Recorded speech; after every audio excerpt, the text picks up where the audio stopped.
Genshin Impact's healers have one of the most important jobs in the game, but who is the best and which healer should we choose? Hey guys, welcome back to another video. Now let's talk about Genshin Impact, the healer tier list and tips for using them. There is a lot of talk in the Genshin Impact community when it comes to which characters are the best and how each character ranks against the competition. DPS, or damage per second, characters are often given the highest amount of esteem in this regard, yet also filling a widely needed niche. Healers should be given even more thought than other positions on a team, if a DPS is to make a game easier to win. Healers are the characters that make the game harder to lose. There are currently 12 actual healers in Genshin Impact. In short, healers like the acting Grandmaster Jean and the defensively minded Noelle are the characters that make the difference between a player's team dying and living, especially in co-op mode where the player's teammates actively rely on a healer's support. Learning to best use these characters is in the best interest of all Genshin Impact fans. However, many fans still have difficulty figuring out which character is the best healer in Genshin Impact. Updated June 20th, 2023.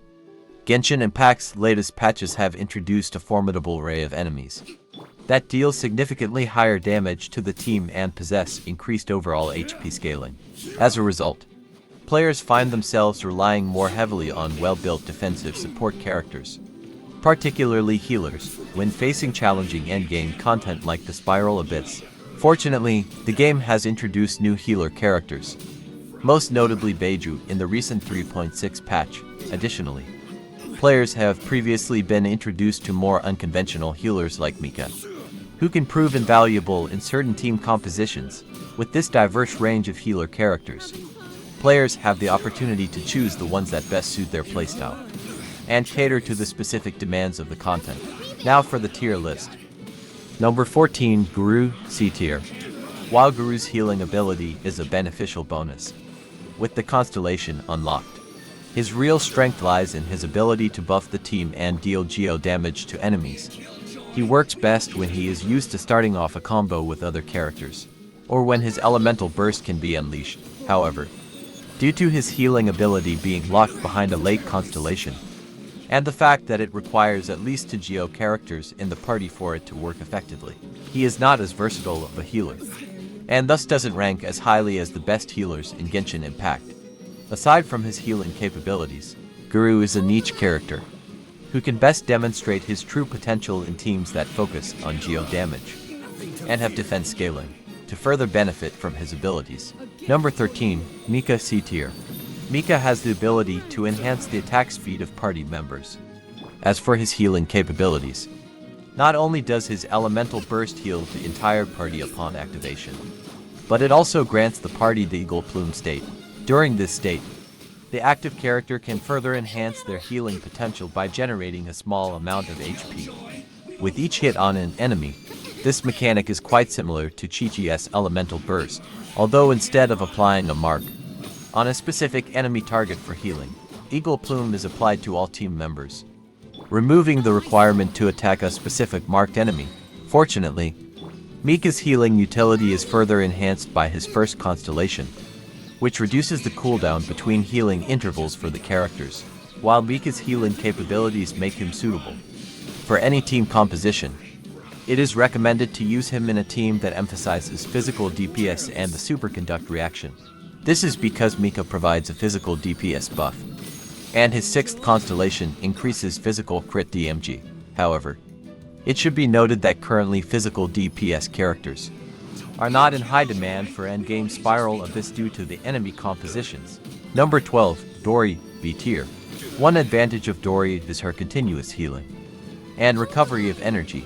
By summoning a genie during her elemental burst, Dori can provide energy to the character close by while consistently healing them.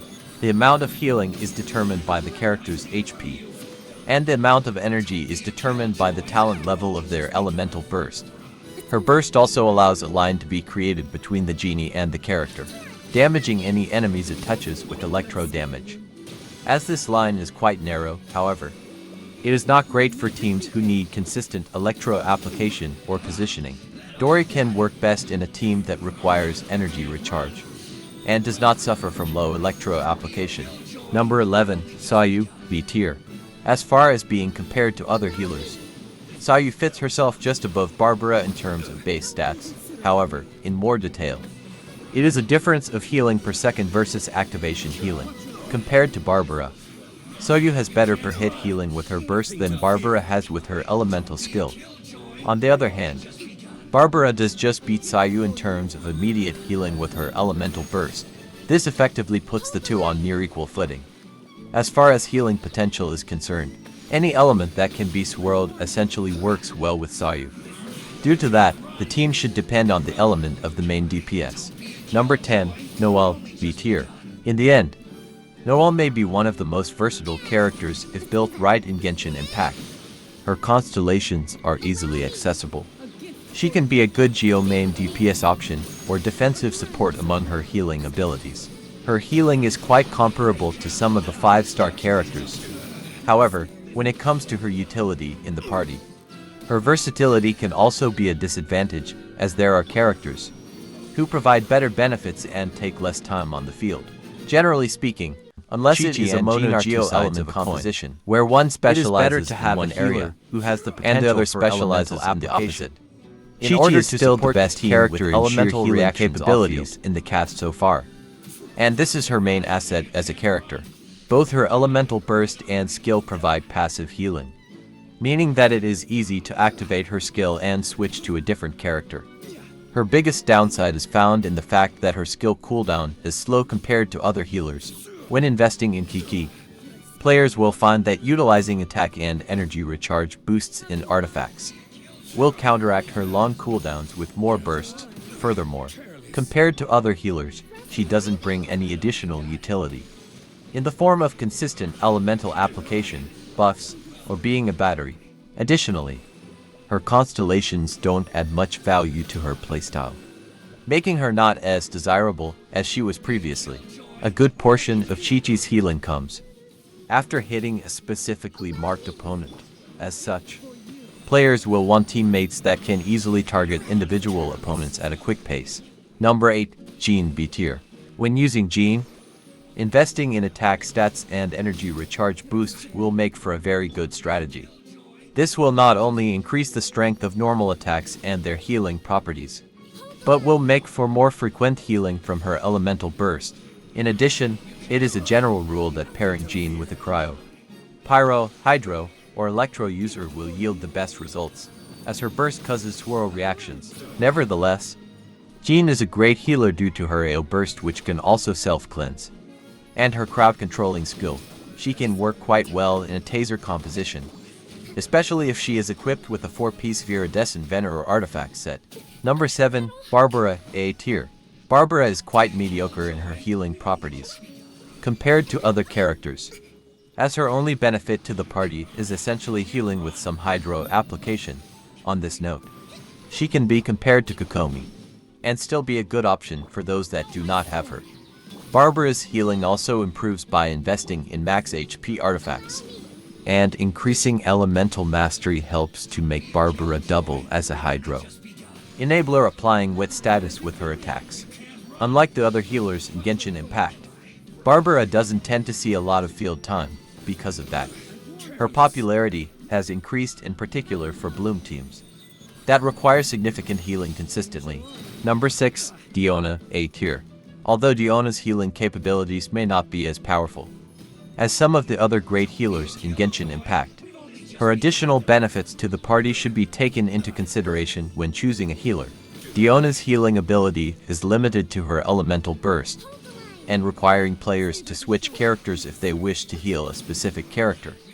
The zone also applies cryo in intervals. Additionally, Diona's elemental skill is quite useful, creating a shield and generating energy, making her an effective battery. Number 5, Yaoyao, A tier. Furthermore, Yaoyao is relatively easy to build and provides great value for her cost. Focusing on her HP percent and energy recharge will help her to provide optimal healing, while building her with elemental mastery. And her first constellation provides a great buff for Dendro damage or Dendro reactions. Further constellations add additional healing and utility to the board. making Yao a great support character for any team, as Yao is very focused on Dendro. The best teammates for her would ideally be characters that are specifically designed for Dendro reactions. Number 4. Bennett, S tier. Bennett has been considered to be one of the best healers in Genshin Impact for a long while, not necessarily because of his healing potential alone, but also due to the fact that he massively buffs the attack value of team members. The main reason why he doesn't rank as the best healer is simply because of the general changes in the gameplay. Firstly, although Bennett doesn't overall have much pyro application, assuming the players haven't activated his 6th constellation, he can still mess up some elemental reaction setups. Bennett is a master of support, offering attack and healing. As such, most characters work well with Bennett, so players may want to pair him with characters that can benefit from his attack buff and healing circle. Number 3. Kuki Shinobu, S tier.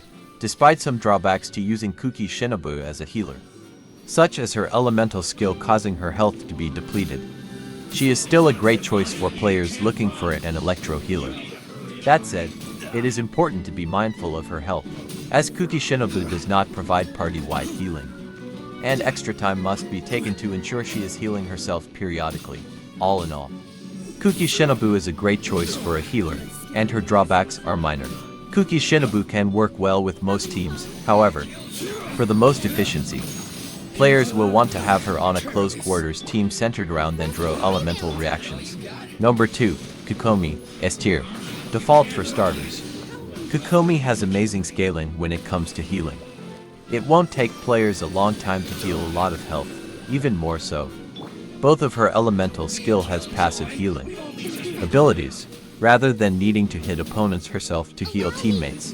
Kokomi's elemental skill summons Fake Courage that automatically attacks opponents. On the other hand, her elemental burst works in the same way as Barbara's elemental skill, healing upon hitting an opponent. But this burst also increases the damage of both her attacks and the Fake Courage. Kokomi has undeniable advantages when it comes to hydro application. Not only was she not initially held in high regard as a healer, like Kuki Shinobu, but she has also risen to become the best healer in Genshin Impact. Number 1 best healer in the game is Baizhu, S tier. Similar to Yao, Baizhu is a Dendro healer from Liu, increasing the count of Dendro healers to 2. While both characters have the ability to heal with their skills and bursts, players will notice that Baiju's healing is slower but extremely potent, capable of almost fully healing characters with low HP modifiers. Unlike Yao's White Jade radishes, Baiju's healing does not require specific positioning of him or his team members to benefit from it. However, he compensates for this by providing a shield for the team with his burst, adding additional utility to his kit. Furthermore, thanks to his passive ability, characters healed by his elemental burst will also benefit from a buff that increases Dendro elemental reaction damage. This adds significant offensive support to his repertoire. To maximize effectiveness, players should aim for 50,000 HP on Baizhu, which is not particularly challenging in his case and will result in stronger shields and healing. Thank you guys for watching.